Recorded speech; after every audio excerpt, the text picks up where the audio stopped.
Namaskar friends, welcome to the next lecture of Static GK. My name is Ajay Sidana and you are watching Gills Mentor e-learning. So static GK ਦੀ ਜੋ series ਆਪਾਂ ਕਰ ਰਹੇ ਹਾਂ ਉਹਦੇ 'ਚ ਇਹ ਆਪਣਾ 9th ਲੈਕਚਰ ਹੈ ਜਿੰਦੇ 'ਚ ਆਪਾਂ ਡਿਸਕਸ ਕਰਾਂਗੇ air transport in India. So friends ਆਪਾਂ ਲੈਕਚਰ ਨੰਬਰ 6 ਤੋਂ ਆਪਾਂ ਸਟਾਰਟ ਕੀਤਾ ਸੀ ਟਰਾਂਸਪੋਰਟ ਇਨ ਇੰਡੀਆ ਜਿੰਦੇ 'ਚ ਆਪਾਂ ਡਿਸਕਸ ਕੀਤਾ ਇਨਲੈਂਡ ਟਰਾਂਸਪੋਰਟ। ਦੈਨ ਦੀ ਨੈਕਸਟ ਲੈਕਚਰ ਜੋ ਕਿ 7th ਲੈਕਚਰ ਸੀ ਉਸ 'ਚ ਆਪਾਂ ਇੰਟਰਨੈਸ਼ਨਲ ਵਾਟਰ ਟਰਾਂਸਪੋਰਟ ਜਿੰਦੇ 'ਚ ਆਪਾਂ major and minor ports discuss ਕੀਤਾ। ਦੈਨ 8th ਲੈਕਚਰ ਦੇ ਵਿੱਚ ਆਪਾਂ ਉਹਨਾਂ ਦੋਨੋਂ ਟੌਪਿਕਸ ਦੇ ਜੋ MCQ ਜੋ expected MCQ as well as previous year questions ਹੈ ਉਹ ਆਪਾਂ ਡਿਸਕਸ ਕੀਤੇ। ਸੋ ਅਗਰ ਤੁਸੀਂ ਉਹ ਨਹੀਂ ਦੇਖਿਆ ਤਾਂ ਤੁਸੀਂ ਪਲੇਲਿਸਟ 'ਚੋਂ ਜਾ ਕੇ ਦੇਖ ਸਕਦੇ ਹੋ। ਉਸੇ ਦੇ ਵਿੱਚ ਉਸੇ ਨੂੰ ਅੱਗੇ ਵਧਾਉਂਦੇ ਹੋਏ ਨੈਕਸਟ ਆਪਣਾ ਟੌਪਿਕ ਆਪਾਂ ਲੈਂਦੇ ਹਾਂ air transport in India. So friends ਅੱਗੇ ਚੱਲਣ ਤੋਂ ਪਹਿਲਾਂ 1 ਮਿੰਟ ਲਈ ਮੈਂ ਤੁਹਾਨੂੰ ਇਹ ਦੱਸਣਾ ਚਾਹੂੰਗਾ ਕਿ ਜਿਵੇਂ ਕਿ ਆਪਾਂ ਇੰਟਰੋਡਕਟਰੀ ਸੈਸ਼ਨ ਦੇ ਵਿੱਚ ਡਿਸਕਸ ਕੀਤਾ ਸੀ ਕਿ ਇਹ ਸੀਰੀਜ਼ ਆਪਾਂ ਵਨ ਲਾਈਨਰ ਜੀਕੇ ਨਹੀਂ ਕਰ ਰਹੇ। ਕਰਨ ਨੂੰ ਆਪਾਂ 에ਅਰ ਟਰਾਂਸਪੋਰਟ ਇਨ ਇੰਡੀਆ ਦੇ ਵਿੱਚ ਅਗਰ ਤੁਸੀਂ ਕਿਸੇ ਵੀ ਬੁੱਕ 'ਚੋਂ ਵੀ ਦੇਖੋਗੇ ਤਾਂ 20 ਤੋਂ 25 ਜੋ ਏਅਰਪੋਰਟ ਹੈ ਇੰਡੀਆ ਦੇ ਮੇਜਰ ਏਅਰਪੋਰਟ ਜਿਨ੍ਹਾਂ ਦਾ ਨਾਮ ਮੇਜਰ ਪਰਸਨੈਲਿਟੀ 'ਤੇ ਰੱਖਿਆ ਹੋਇਆ ਹੈ ਸਿਰਫ ਉਹ ਡਿਸਕਸ ਕੀਤੇ ਹੋਏ ਹੈ।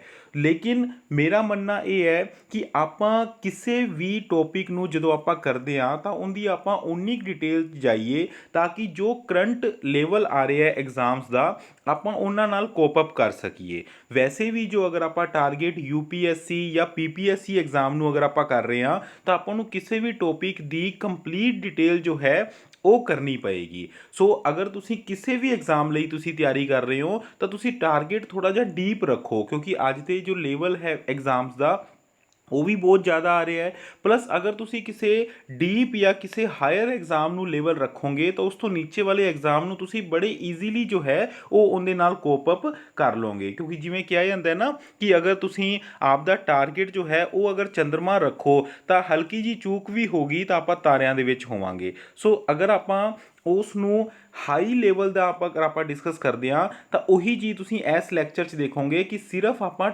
ਏਅਰਪੋਰਟ ਨਹੀਂ ਡਿਸਕਸ ਕਰਾਂਗੇ ਉਹ ਆਪਾਂ ਨੈਕਸਟ ਪਾਰਟ ਦੇ ਵਿੱਚ ਡਿਸਕਸ ਕਰਾਂਗੇ। ਇਸ ਪਾਰਟ 'ਚ ਆਪਾਂ ਟੋਟਲੀ ਇਹ ਡਿਸਕਸ ਕਰਾਂਗੇ ਕਿ how air transport is happening. Air transport ਕਿਸ ਤਰ੍ਹਾਂ ਕੀਤਾ ਜਾਂਦਾ ਹੈ, ਕੌਣ ਇਹਨੂੰ ਮੈਨੇਜ ਕਰਦਾ ਹੈ, ਕਿੱਦਾਂ ਸਿਕਿਉਰਿਟੀ ਇਸ਼ੂਜ਼ ਕਿਵੇਂ ਲਏ ਜਾਂਦੇ ਹੈ, ਕਿਹੜੀਆਂ ਕਿਹੜੀਆਂ ਏਅਰਲਾਈਨਸ ਹੈ ਇੰਡੀਆ ਦੀਆਂ ਐਜ਼ ਵੈਲ ਐਜ਼ ਕਿਹੜੀਆਂ ਕਿਹੜੀਆਂ ਮੇਜਰ ਏਅਰਲਾਈਨਸ ਹੈ ਵਰਲਡ ਦੀਆਂ। ਅਗਰ ਆਪਾਂ ਏਅਰ ਇੰਡੀਆ ਦਾ ਵਿਮਾਨ ਦਿਖਾਇਆ ਤਾਂ ਏਅਰ ਇੰਡੀਆ ਬਾਰੇ ਗੱਲ ਕਰਾਂਗੇ, ਇਹਦੇ ਲੋਗੋ ਬਾਰੇ ਗੱਲ ਕਰਾਂਗੇ, ਦੇਖਾਂਗੇ ਕਿ ਆਹ ਜਿਹੜਾ ਵੀਲ ਹੈ ਇਹ ਕੀ ਡਿਪਿਕਟ ਕਰਦਾ ਹੈ। ਤਾਂ ਇਹ ਸਾਰੀਆਂ ਚੀਜ਼ਾਂ ਆਪਾਂ ਇਸ ਲੈਕਚਰ ਦੇ ਵਿੱਚ ਡਿਸਕਸ ਕਰਾਂਗੇ। ਇਹਦੇ 2 ਪਾਰਟ ਹੋਣਗੇ। ਪਹਿਲੇ ਪਾਰਟ 'ਚ ਆਪਾਂ ਏਅਰ ਟਰਾਂਸਪੋਰਟ ਦੀ ਕੰਪਲੀਟ ਡਿਟੇਲ ਡਿਸਕਸ ਕਰਾਂਗੇ।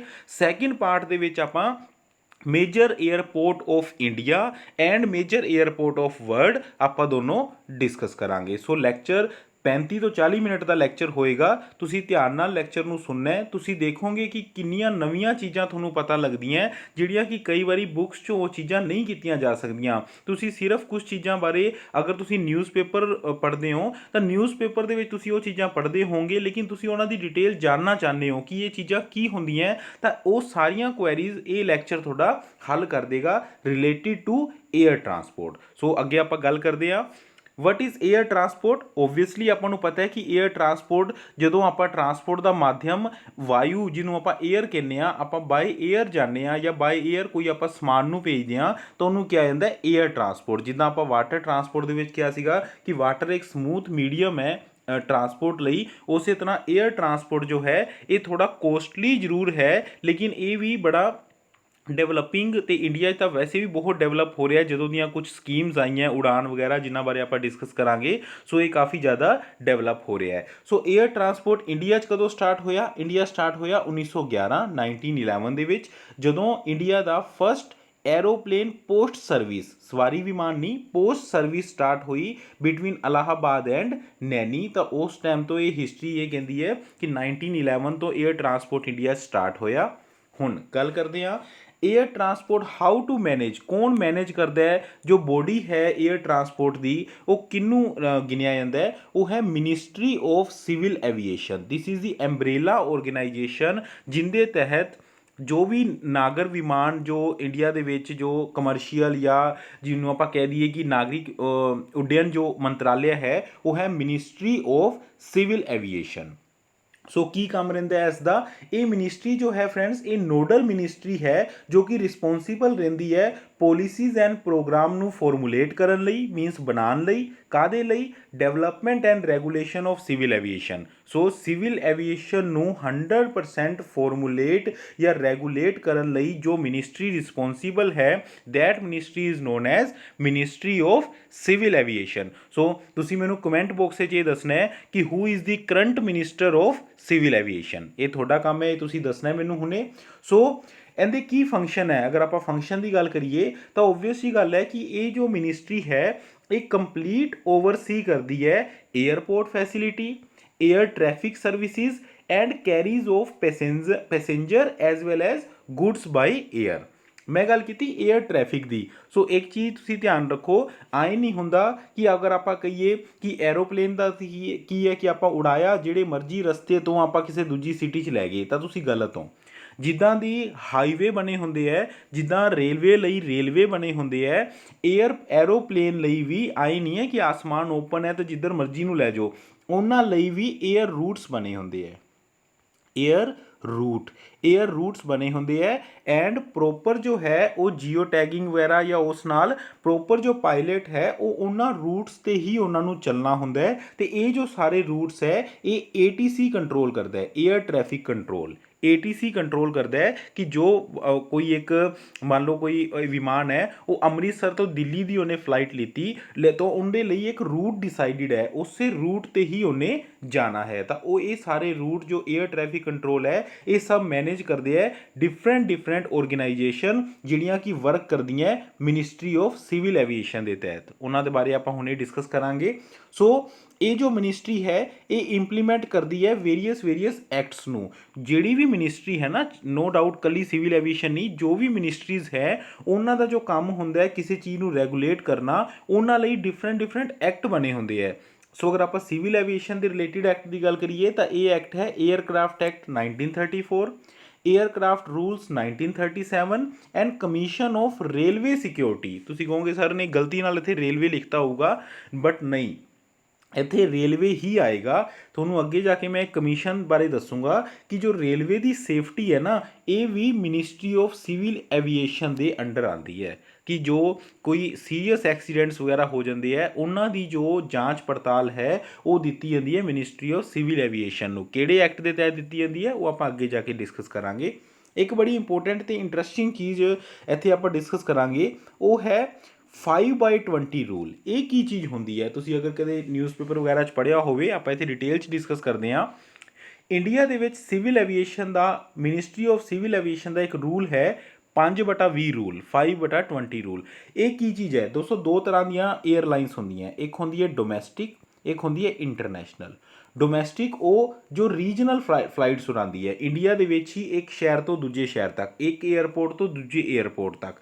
ਬਟ ਕੁਛ ਹੁੰਦੀਆਂ ਇੰਟਰਨੈਸ਼ਨਲ ਫਲਾਈਟਸ ਜਿਹੜੀਆਂ ਕਿ ਇੱਕ ਦੇਸ਼ ਤੋਂ ਦੂਜੇ ਦੇਸ਼ ਜਾਂਦੀਆਂ। ਸੋ ਇਹਨਾਂ ਨੂੰ ਕੌਣ ਇਹਨਾਂ ਨੂੰ ਅਥੋਰਾਈਜ਼ ਕਰਦਾ ਹੈ? ਅਥੋਰਾਈਜ਼ ਕਰਦਾ ਹੈ ਮਿਨਿਸਟਰੀ ਆਫ ਸਿਵਲ ਐਵੀਏਸ਼ਨ। ਲੇਕਿਨ ਰੂਲ ਕੀ ਰਹਿੰਦਾ ਹੈ? ਰੂਲ ਰਹਿੰਦਾ 5/20। ਇਹ ਕਹਿੰਦੇ ਹੈ ਕਿ ਅਗਰ ਇੱਕ 에ਅਰਲਾਈਨਸ ਹੈ ਜੋ ਡੋਮੈਸਟਿਕ 에ਅਰਲਾਈਨਸ ਹੈ, ਇੱਕ ਸ਼ਹਿਰ ਤੋਂ ਦੂਜੇ ਸ਼ਹਿਰ ਤੱਕ ਜਹਾਜ਼ ਉੱਡ ਰਿਹਾ ਹੈ, ਉਹ ਜੋ ਕੰਪਨੀ ਹੈ ਉਹ ਕਦੋਂ ਉਹਨੂੰ ਪਰਮਿਸ਼ਨ ਮਿਲੇਗੀ ਫੋਰਨ 'ਚ ਜਹਾਜ਼ ਉਡਾਉਣ ਦੀ ਇੱਕ ਦੇਸ਼ ਤੋਂ ਦੂਜੇ ਦੇਸ਼ ਤੱਕ?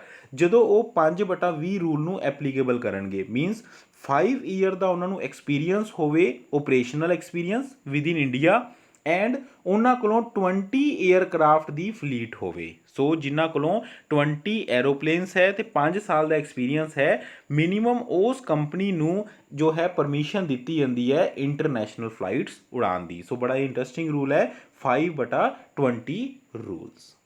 ਸੋ ਨੈਕਸਟ ਆਪਾਂ ਗੱਲ ਕਰੀਏ, so which are the other organisation under ministry of civil aviation.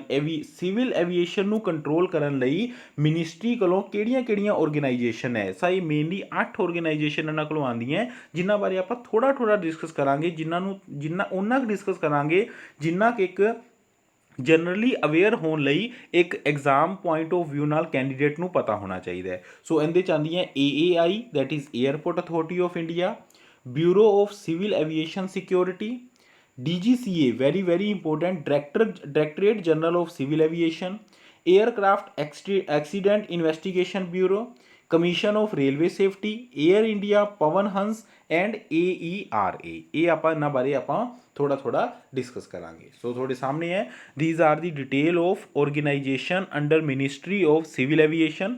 First is AAI, airport authority of India. So friends जिमें कि मैं थोड़ा पहला दसिया, थोड़ा थोड़ा जा ये डिटेल्ड या बोरिंग तो नहीं मैं कहूँगा कि लग सकता है, लेकिन तुसी थोड़ा थोड़ा जिमें अगले अगले आधा घंटा तुसी नाल रहो, थोड़ा पता लगेगा कि थोड़ी नॉलेज दे विच कितना इजाफा होया है। ਆਪਾਂ थोड़ा थोड़ा उन्ना ही डिस्कस करांगे जिन्ना थोड़े लिए बहुत इंपॉर्टेंट है किसी भी हाई लेवल के एग्जाम ਲਈ।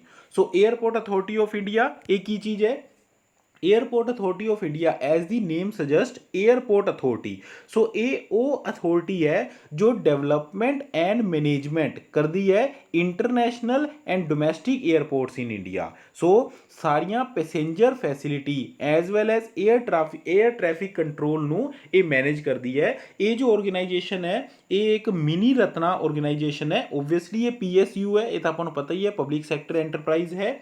एंड ये कदों फाउंड हुई, 1 अप्रैल 1995 ਦੇ ਵਿੱਚ ਇਹਨੂੰ ਬਣਾਇਆ ਗਿਆ ਐਂਡ ਨਿਊ ਦਿੱਲੀ ਇਹਦਾ ਹੈੱਡਕੁਆਟਰ ਹੈ, that is airport authority of India. ਇਹ ਉਹ ਸੰਸਥਾ ਹੈ ਜੋ ਪੂਰੇ ਇੰਡੀਆ ਦੇ ਵਿੱਚ 에ਅਰਪੋਰਟਸ ਨੂੰ ਮੈਨੇਜ ਕਰਦੀ ਹੈ, ਡਿਜ਼ਾਈਨ ਕਰਦੀ ਹੈ ਨਵੇਂ 에ਅਰਪੋਰਟ ਨੂੰ, ਡਿਵੈਲਪ ਕਰਦੀ ਹੈ ਤੇ ਜੋ 에ਅਰਪੋਰਟ ਆਲਰੇਡੀ ਹੈ ਉਹਨਾਂ 에ਅਰਪੋਰਟਸ ਨੂੰ ਮੇਨਟੇਨ ਕਰਦੀ ਹੈ। So airport authority of India. Next ਆਪਾਂ ਗੱਲ ਕਰੀਏ bureau of civil aviation security. So as the name suggest, जिमें कि नेम तो पता लग रहा है कि ये जो संस्था है ये किस लिए काम करती है, सिक्योरिटी लई। सो किंदी सिक्योरिटी, मेनली जो है जो विमान की जो सेफ्टी होंगी है। थोनों एक हिस्टरी की एक गल दसीए, 10 सितंबर 1976 ਨੂੰ जो है पहली हाईजैकिंग हुई विमान की। इंडियन एयरलाइंस का एक विमान हाईजैक किया गया। उस चीज़ ਨੂੰ रोकन ਲਈ, ਉੱਦਾਂ ਦੀਆਂ ਚੀਜ਼ਾਂ ਨੂੰ रोकन ਲਈ जो DGCA है, जिन्होंने आप अगे जाके डिस्कस करांगे एस तो next, directorate general of civil aviation, उनके तहत एक सैल बनाया गया, एक डिपार्टमेंट बनाया गया जो कि विमान की सिक्योरिटी के स्टैंडर्ड्स ਨੂੰ बनाएगा कि जो विमान है जो विमान ਦੇ ਵਿੱਚ पैसेंजर आ रहे हैं या कोई गुड्स जा रही हैं तो उनकी की सिक्योरिटीज़ रहेगियाँ, उन्होंने स्टैंडर्ड डिसाइड करेगा। वो एक सैल बनाया गया जिन्हों कि 1 अप्रैल 1987 ਦੇ ਵਿੱਚ अलग तो एक डिपार्टमेंट बना दिता गया, bureau of civil aviation security, जो कि स्टैंडर्ड्स एंड मैयर बनाता है सिविल फ्लाइट दे, domestic as well as international. So इनू जो हैड करते हैं उन्होंने क्या कहते हैं, director general bureau of civil aviation security, जो कि एक जो है DGP रैंक के अधिकारी होंगे है। सो नैक्सट आप गल करिए, नैक्सट सब तो इंपॉर्टेंट है DGCA। ਜਦੋਂ ਵੀ ਆਪਾਂ ਕਿਸੇ ਵਿਮਾਨ ਦੀ ਜਾਂ ਕਿਸੇ ਵੀ ਆਪਾਂ 에ਅਰਪੋਰਟ ਤੇ ਆਪਾਂ ਜਾਂਦੇ ਆ, ਉੱਥੇ ਜੋ ਵੀ ਆਰਡਰਸ ਲਿਖੇ ਹੁੰਦੇ ਆ ਉਹਨਾਂ ਦੇ ਨੀਚੇ ਲਿਖਿਆ ਹੁੰਦਾ DGCA। ਹੋਰ ਤਾਂ ਹੋਰ ਇਹ ਇੱਕ ਰੈਗੂਲੇਟਰੀ ਬੋਡੀ ਹੈ ਜੋ ਮੇਨਲੀ ਸੇਫਟੀ ਇਸ਼ੂ ਨਾਲ ਰਿਲੇਟ ਕਰਦੀ ਹੈ, ਐਜ਼ ਵੈਲ ਐਜ਼ ਸਭ ਤੋਂ ਇੰਪੋਰਟੈਂਟ ਦੇਖੋ ਕਿਸੇ ਵੀ ਆਰਗੇਨਾਈਜੇਸ਼ਨ ਜਾਂ ਕਿਸੇ ਵੀ ਚੀਜ਼ ਲਈ ਅਗਰ ਆਪਾਂ ਸਿਵਲ ਐਵੀਏਸ਼ਨ ਦੀ ਗੱਲ ਕਰੀਏ, ਸਭ ਤੋਂ ਇੰਪੋਰਟੈਂਟ ਹੈ ਪਾਇਲਟ ਦੀ ਲਾਇਸੈਂਸਿੰਗ, ਜਿਹੜੇ ਪਰਸਨ ਉੱਥੇ ਕੰਮ ਕਰ ਰਹੇ ਆ ਉਹਨਾਂ ਦੀ training as well as license है ना, एज वैल एज जो एयर ट्रैफिक जो स्टाफ है उन्हों की अपॉइंटमेंट या उन्हों का लाइसेंसिंग, उन्हों की ट्रेनिंग, उन्हों की जो भी आप कह दीए कि उन्हों का रख रखाव, तो ये सारा कौन देखता है, DGCA। सो DGCA सब तो इंपॉर्टेंट है। कई बार इन्हों का जो करंट हैड है वो भी पूछ ले जाते हैं। सो तुम दसोगे कि करंट हैड कौन है DGCA का, ये तुम गूगल करके कमेंट बॉक्स में लिखो कि who is the current head of DGCA। DGCA is directorate general of civil aviation. Headquarter इन्हों का न्यू दिल्ली के विच है। तो जिमें कि मैं तुहानूं दस्सिया किसी भी पायलट का अगर लाइसेंस है, उनकी रजिस्ट्रेशन है, किसी भी विमान की रजिस्ट्रेशन है, जो भी एयरपोर्ट्स वगैरह के जो कॉन्ट्रैक्ट देने होंगे है, ये सब कौन देखता है, directorate general of civil aviation. Next आप गल करिए aircraft accident investigation bureau.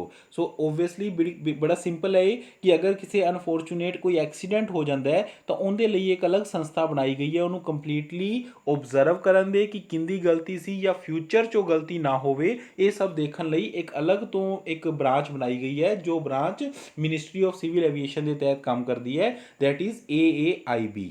AAIB आ थोड़े सामने दस्या गया है, air accident investigation branch. Next जिमें कि आप रेलवे की गल की सी, बड़ा इंटरस्टिंग टॉपिक है commission of railway safety.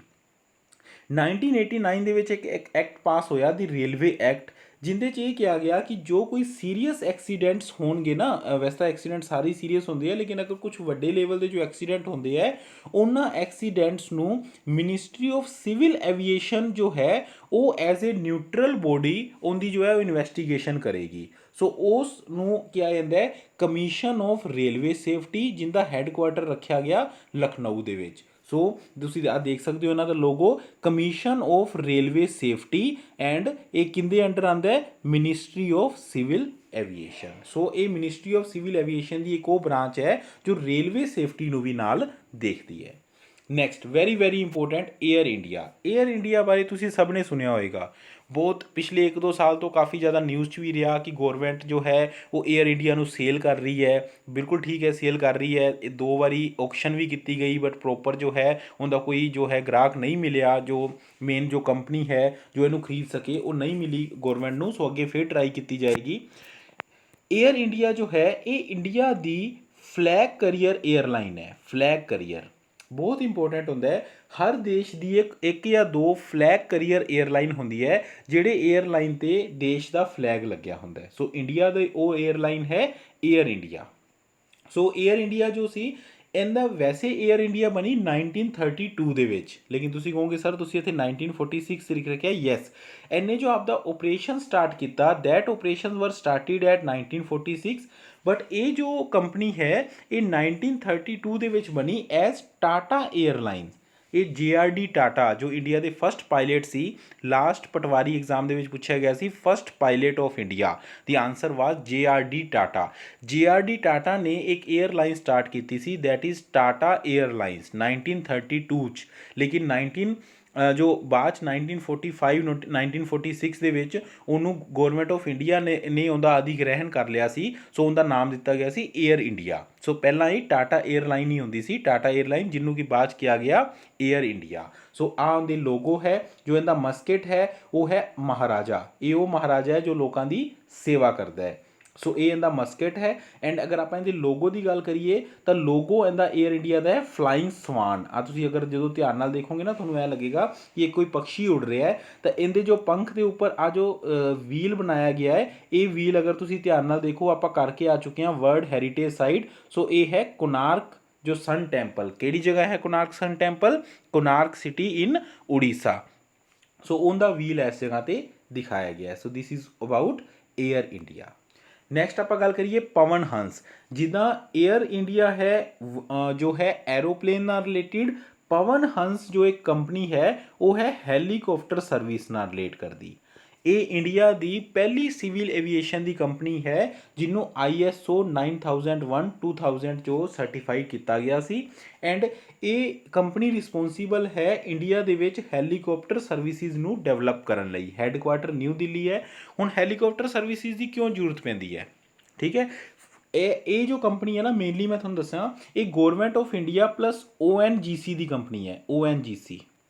ONGC ਬਾਰੇ ਤੁਸੀਂ ਸੁਣਿਆ ਹੋਏਗਾ, ਠੀਕ ਹੈ, ਜਿਹੜੀ ਕਿ ਓਇਲ ਵਗੈਰਾ ਜੋ ਓਇਲ ਐਂਡ ਨੈਚੁਰਲ ਗੈਸ ਜੋ ਹੈ ਇਹਨਾਂ ਨੂੰ ਐਕਸਟਰੈਕਟ ਕਰਦੇ ਹੈ। ਸੋ ਇਹਨਾਂ ਦੇ ਨਾ ਡਿਫਰੈਂਟ ਆਫਸ਼ੋਰ ਦੂਰ ਜਗ੍ਹਾ 'ਤੇ ਹੁੰਦੀ ਹੈ, ਜਿਵੇਂ ਸਮੁੰਦਰ ਦੇ ਕਿਨਾਰੇ ਤੋਂ ਲੈ ਕੇ ਸਮੁੰਦਰ ਦੇ ਵਿਚਾਲੇ ਜਿੱਥੇ ਕੋਈ ਓਇਲ ਵਗੈਰਾ ਨਿਕਾਲਿਆ ਜਾ ਰਿਹਾ ਹੈ, oil and natural gas corporation ਇਹਨੂੰ ਕਹਿੰਦੇ ਆ। ਸੋ ਕੋਈ ਨੈਚੁਰਲ ਗੈਸ ਜਾਂ ਓਇਲ ਨਿਕਾਲਿਆ ਜਾ ਰਿਹਾ ਹੈ ਤਾਂ ਉੱਥੇ ਵਰਕਰਸ ਨੂੰ ਜਾਂ ਅਫਸਰਸ ਨੂੰ ਵਗੈਰਾ ਉੱਥੇ ਭੇਜਣਾ ਹੈ ਤਾਂ ONGC ਨੇ ਮੇਨਲੀ ਇਹਨੂੰ ਸ਼ੁਰੂ ਕੀਤਾ ਸੀ, ONGC and government of India ਨੇ। ਬਟ ਉਹਦੇ ਨਾਲ ਬਹੁਤ ਸਾਰੀਆਂ ਸਟੇਟਸ ਨੂੰ ਇਹ ਜੋ ਹੈ ਇਹ ਪਵਨ ਹੰਸ ਆਪਦੀ ਸਰਵਿਸਿਜ਼ ਦਿੰਦੀ ਹੈ। ਜਿਵੇਂ for example Andaman and Nicobar, Lakshadweep, Kochi ਤੋਂ ਲਕਸ਼ਦਵੀਪ ਜਦੋਂ ਆਪਾਂ ਜਾਂਦੇ ਹਾਂ ਤਾਂ ਏਅਰ ਦਾ ਹੈਲੀਕਾਪਟਰ ਸਰਵਿਸ ਦੀ ਜ਼ਰੂਰਤ ਪੈਂਦੀ ਹੈ। ਤੁਸੀਂ ਵੈਸ਼ਨੋ ਦੇਵੀ ਗਏ ਹੋਗੇ, ਵੈਸ਼ਨੋ ਦੇਵੀ ਜੋ ਹੈਲੀਕਾਪਟਰ ਸਰਵਿਸ ਹੈ ਉਹ ਵੀ ਪਵਨ ਹੰਸ ਦੁਆਰਾ ਦਿੱਤੀ ਜਾਂਦੀ ਹੈ। ਪਵਨ ਹੰਸ ਦੀਆਂ ਹੀ ਅੱਗੇ ਇੱਕ ਦੋ ਕੰਪਨੀਜ਼ ਹੈ ਜੋ ਉੱਥੇ ਇਹ ਸਰਵਿਸ ਜੋ ਹੈ ਉਹ ਪ੍ਰੋਵਾਈਡ ਕਰਦੀਆਂ। ਅਮਰਨਾਥ ਆਪਾਂ ਜਾਂਦੇ ਹਾਂ, ਅਮਰਨਾਥ 'ਤੇ ਵੀ ਜੋ ਹੈਲੀਕਾਪਟਰ ਸਰਵਿਸ ਹੈ ਉਹ ਇਹੀ ਕੰਪਨੀ ਪ੍ਰੋਵਾਈਡ ਕਰਦੀ ਹੈ। ਨੈਕਸਟ ਆਪਾਂ ਗੱਲ ਕਰੀਏ, ਨੈਕਸਟ ਹੈ AERA। ਜਿਵੇਂ ਕਿ AERA ਬਾਰੇ ਮੈਂ ਤੁਹਾਨੂੰ ਆਪਾਂ ਹੁਣੇ ਫੁੱਲ ਫਾਰਮ ਇਹਦੀ ਕੀਤੀ ਸੀ। ਇਹ ਹੈ ਏਅਰਪੋਰਟ ਕੀ ਆਪਾਂ ਕਹਿੰਦੇ ਆ ਇਕਨੋਮਿਕ ਰੈਗੂਲੇਸ਼ਨ ਦੀ ਅਗਰ ਆਪਾਂ ਗੱਲ ਕਰੀਏ, airport economic regulatory authority AERA। ਸੋ ਇਕਨੋਮਿਕ ਤੋਂ ਆਪਾਂ ਨੂੰ ਕੀ ਪਤਾ ਲੱਗਦਾ ਹੈ, ਇਹ ਇੱਕ ਸਟੈਚੂਰੀ ਬੋਡੀ ਹੈ। ਸਟੈਚੂਰੀ ਬੋਡੀ ਤੁਸੀਂ ਸਮਝਦੇ ਹੋਵੋਗੇ, ਤੁਸੀਂ ਪੋਲਿਟੀ ਪੜ੍ਹ ਰਹੇ ਹੋ। ਸਟੈਚੂਰੀ ਬੋਡੀ ਉਹ ਹੁੰਦੀ ਹੈ ਜੋ ਕਿ ਕਨਸਟੀਟਿਊਸ਼ਨ ਦੇ ਵਿੱਚ ਨਾ ਲਿਖੀ ਹੋਵੇ ਬਲਕਿ ਕਿਸੇ ਇੱਕ ਪਾਰਲੀਮੈਂਟ ਦੇ ਐਕਟ ਦੁਆਰਾ ਇਹਨੂੰ ਬਣਾਇਆ ਜਾਵੇ। ਸੋ ਉਹਨੂੰ ਕਹਿੰਦੇ ਹੈ ਸਟੈਚੂਰੀ ਬੋਡੀ। ਸੋ ਇਹ ਉਹ ਸਟੈਚੂਰੀ ਬੋਡੀ ਹੈ ਜੋ 2008 ਦੇ ਐਕਟ ਨਾਲ ਬਣਾਈ ਗਈ। ਐਂਡ ਇਕਨੋਮਿਕ ਰੈਗੂਲੇਟਰੀ ਮੀਨਸ ਇਹ ਕਿਹਦੇ ਨਾਲ ਰਿਲੇਟ ਕਰਦੀ ਹੈ, ਇਹ ਰਿਲੇਟ ਕਰਦੀ ਹੈ ਏਅਰਪੋਰਟ ਦੀ ਵੇਰੀਅਸ ਐਕਸਪੈਂਡੀਚਰ, ਏਅਰਪੋਰਟ ਦੇ ਬਜਟ ਜਾਂ ਅਲੱਗ-ਅਲੱਗ ਜੋ ਫੀਸ ਲਿੱਤੀਆਂ ਜਾਂਦੀਆਂ ਉਸ ਨੂੰ ਰੈਗੂਲੇਟ ਕਰਨ ਲਈ ਜੋ ਸੰਸਥਾ ਹੈ that is AERA, that is airport economic regulatory authority. So ਇਹ ਸੀ ਉਹ 8 ਆਰਗੇਨਾਈਜੇਸ਼ਨ ਜੋ ਮਿਨਿਸਟਰੀ ਆਫ ਸਿਵਲ ਐਵੀਏਸ਼ਨ ਦੇ ਅੰਡਰ ਆਉਂਦੇ ਹੈ ਐਂਡ ਜੋ ਸਾਰੇ ਮਿਲ ਕੇ ਕੰਟਰੋਲ ਕਰਦੇ ਹੈ ਸਿਵਲ ਐਵੀਏਸ਼ਨ ਨੂੰ ਇੰਡੀਆ ਦੇ ਵਿੱਚ। ਸੋ ਨੈਕਸਟ ਆਪਾਂ ਗੱਲ ਕਰੀਏ, ਇਹ ਤਾਂ ਆਪਾਂ ਗੱਲ ਕੀਤੀ India the.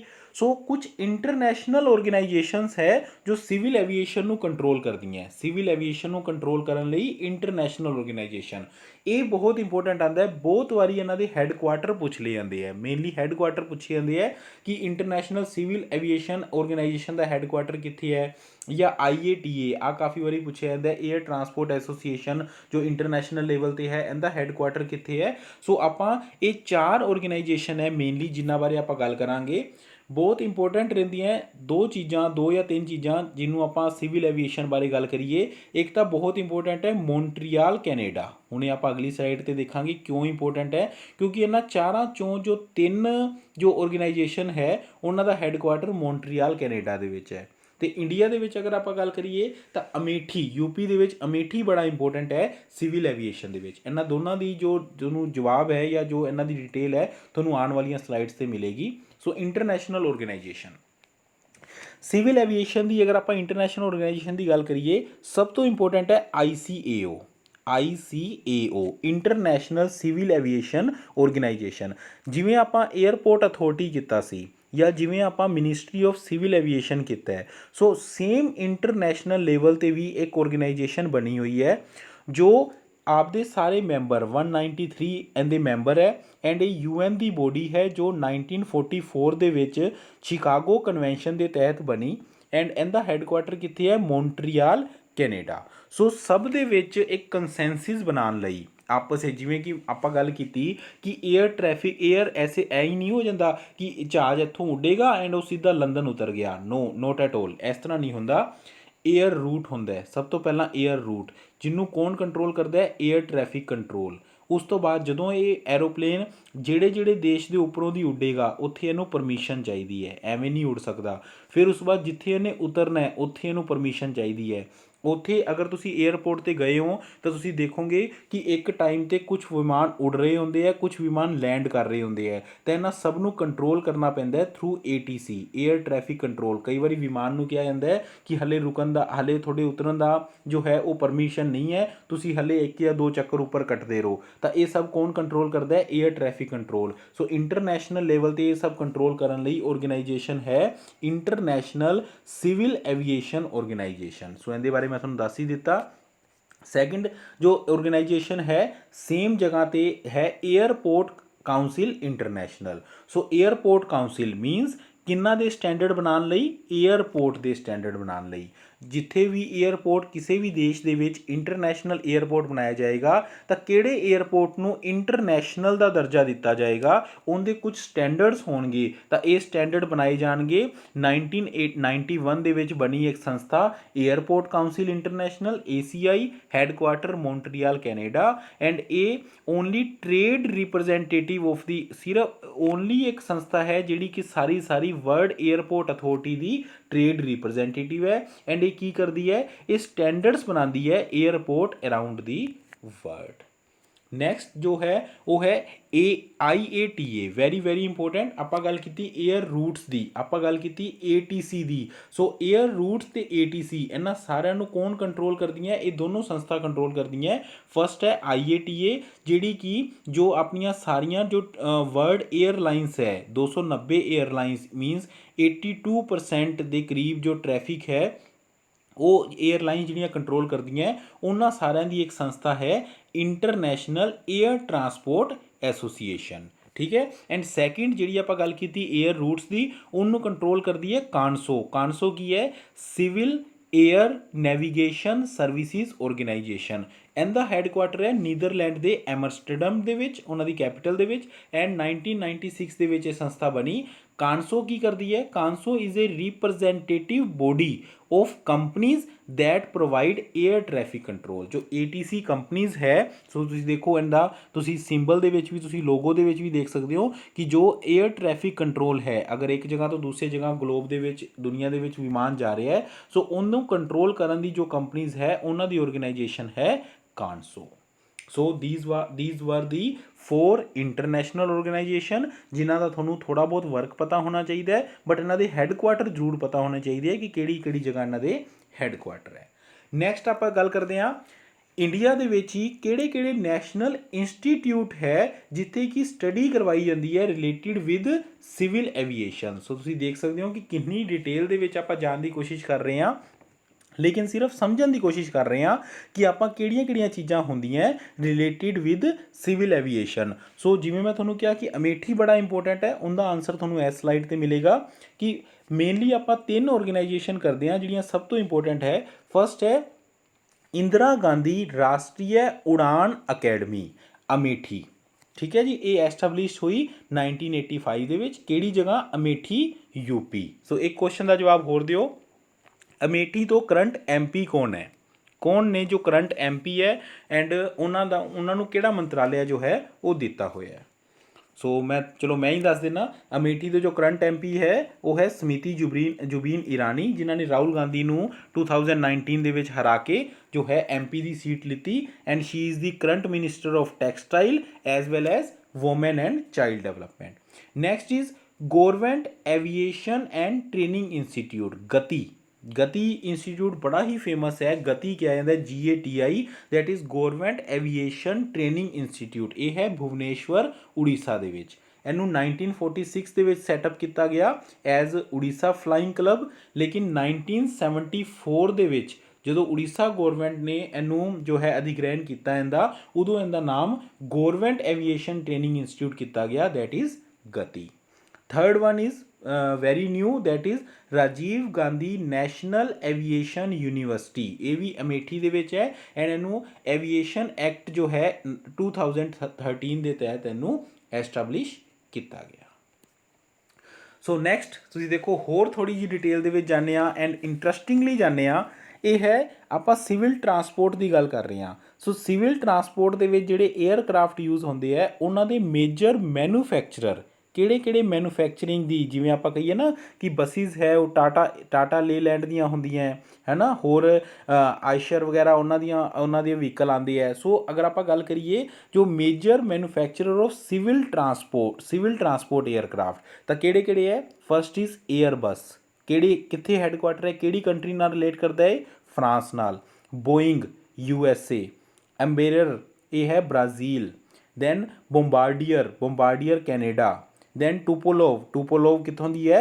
Moscow Russia the. But ਇਹ 5 ਟੋਪ ਤਾਂ ਜ਼ਰੂਰ ਹੈ, ਲੇਕਿਨ ਇੱਕ ਚੀਜ਼ ਇੰਟਰਸਟਿੰਗਲੀ ਨੋਟ ਕਰੋ, ਪੂਰੀ ਦੁਨੀਆ ਦੇ ਵਿੱਚ 91% ਜੋ ਵਿਮਾਨ ਹੈਗੇ ਹੈ ਉਹ ਆ 2 ਕੰਪਨੀਆਂ ਦੇ ਹੈ, ਏਅਰਬਸ ਐਂਡ ਬੋਇੰਗ। ਇੰਡੀਆ ਦੇ ਵਿੱਚ ਵੀ ਜੋ ਮੇਨ ਵਿਮਾਨ ਚੱਲਦੇ ਹੈ ਉਹ ਬੋਇੰਗ ਜਾਂ ਏਅਰਬਸ ਦੇ ਹੀ ਚੱਲਦੇ ਹੈ। ਸੋ ਤੁਸੀਂ ਇਹ ਕੰਪਨੀਜ਼ ਤੇ ਉਹਨਾਂ ਦੇ ਹੈੱਡਕੁਆਟਰ ਯਾਦ ਰੱਖਣੇ ਆ ਜਾਂ ਇੱਕ ਵਾਰੀ ਪੜ੍ਹਨੇ ਆ।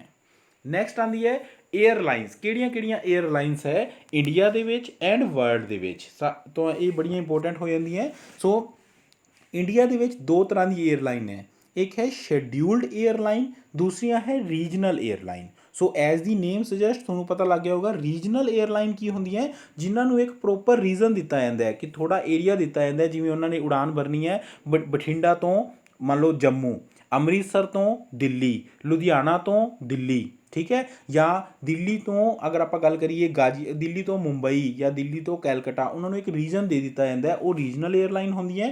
ਦੂਸਰੀਆਂ ਹੁੰਦੀਆਂ ਸ਼ੈਡਿਊਲਡ ਏਅਰਲਾਈਨ, ਜਿਹੜੀਆਂ ਕਿ ਵੱਡੇ ਲੈਵਲ 'ਤੇ ਏਅਰਲਾਈਨ ਹੁੰਦੀਆਂ, ਜਿਨ੍ਹਾਂ ਨੂੰ ਹੋਰ ਜ਼ਿਆਦਾ ਜੋ ਰੂਟਸ ਹੈ ਉਹ ਦਿੱਤੇ ਜਾਂਦੇ ਹੈ, as well as international route ਦਿੱਤੇ ਜਾਂਦੇ ਹੈ। ਜਿਸ ਤਰ੍ਹਾਂ ਏਅਰ ਇੰਡੀਆ ਬਾਰੇ ਆਪਾਂ ਗੱਲ ਕਰ ਲਈ ਸੀ। 1946 'ਚ ਆਪਰੇਸ਼ਨ ਇਹਨਾਂ ਨੇ ਸ਼ੁਰੂ ਕੀਤੇ, ਦਿੱਲੀ ਹੈੱਡਕੁਆਟਰ ਹੈ। ਵਿਸਤਾਰਾ ਜਿਵੇਂ ਕਿ ਤੁਹਾਨੂੰ ਸਭ ਨੂੰ ਪਤਾ ਹੋਏਗਾ ਕਿ ਇਹ ਟਾਟਾ ਦੀ ਜੋ ਕੰਪਨੀ ਹੈ Vistara, Tata plus Singapore airlines 2015 ਦੇ ਵਿੱਚ ਇਹਨਾਂ ਨੇ ਆਪਰੇਸ਼ਨ ਸਟਾਰਟ ਕੀਤਾ, ਗੁਰੂਗ੍ਰਾਮ 'ਚ ਹੈੱਡਕੁਆਟਰ ਹੈ। IndiGo 2006 Gurugram, Go Air 2005 Mumbai. Air India Express Air India ਦੀ ਹੀ ਇੱਕ ਸਬਸਿਡਰੀ ਹੈ। ਏਅਰ ਇੰਡੀਆ ਦੀ 3 ਸਬਸਿਡਰੀਆਂ ਹੈ, ਏਅਰ ਇੰਡੀਆ ਐਕਸਪ੍ਰੈਸ ਐਂਡ ਇੱਕ ਆਪਾਂ ਡਿਸਕਸ ਕਰਾਂਗੇ ਨੈਕਸਟ ਸਲਾਈਡ 'ਤੇ। ਕੋਚੀ ਹੈੱਡਕੁਆਟਰ ਹੈ। ਸਪਾਈਸ ਜੈਟ ਦੇ ਵਿਮਾਨ ਤੁਸੀਂ ਦੇਖੇ ਆ, ਵਾਈਟ ਰੈੱਡ ਹੁੰਦੇ ਹੈ। ਸੋ 2005 ਗੁਰੂਗ੍ਰਾਮ। ਏਅਰ ਏਸ਼ੀਆ, ਇਹ ਇੱਕ ਮਲੇਸ਼ੀਆ ਦੀ ਕੰਪਨੀ ਹੈ, ਜਿੰਨਾ ਕਿ ਬੈਂਗਲੁਰੂ ਦੇ ਵਿੱਚ ਹੈੱਡਕੁਆਟਰ, ਐਂਡ 2014 'ਚ ਇਹਨਾਂ ਨੇ ਆਪਰੇਸ਼ਨ ਸਟਾਰਟ ਕੀਤਾ। ਸੋ ਤੁਸੀਂ ਇਹਦਾ ਸਕਰੀਨਸ਼ਾਟ ਲੈ ਸਕਦੇ ਹੋ।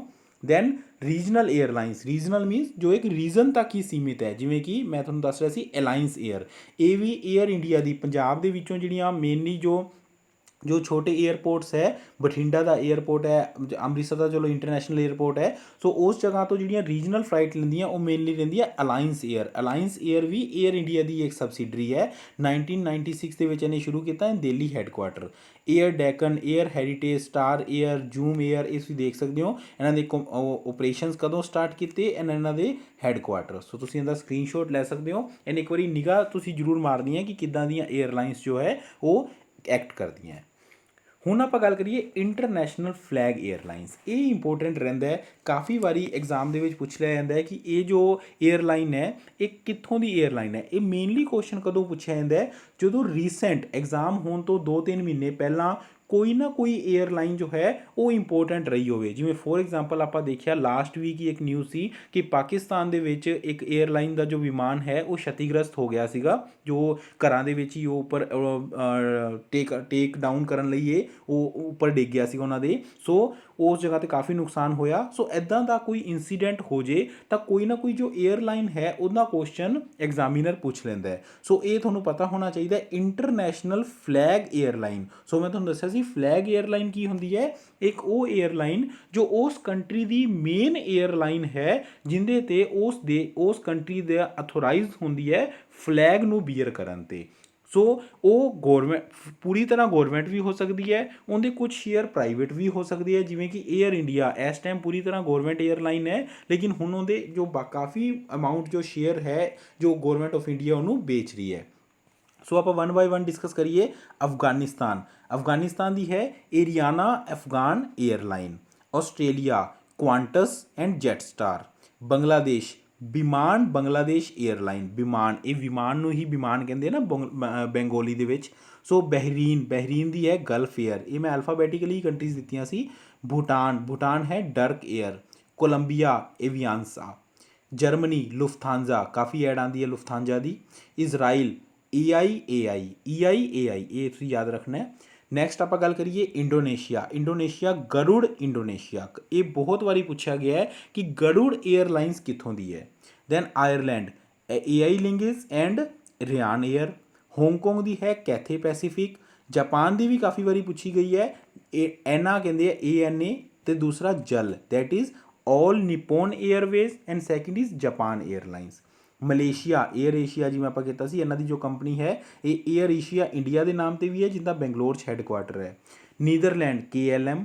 ਰਸ਼ੀਆ ਦੀ ਹੈ ਐਰੋਫਲੋਟ। एंड UAE आ भी बड़ा इंपॉर्टेंट है, एतिहाद एयरवेज एंड एमीरेट्स। ये क्या कहता है कि अगर जो है कोस्टली एज वेल एज जो है जो फुल लग्जरीअस होंगी है Emirates. So Emirates and Etihad ये है UAE दी।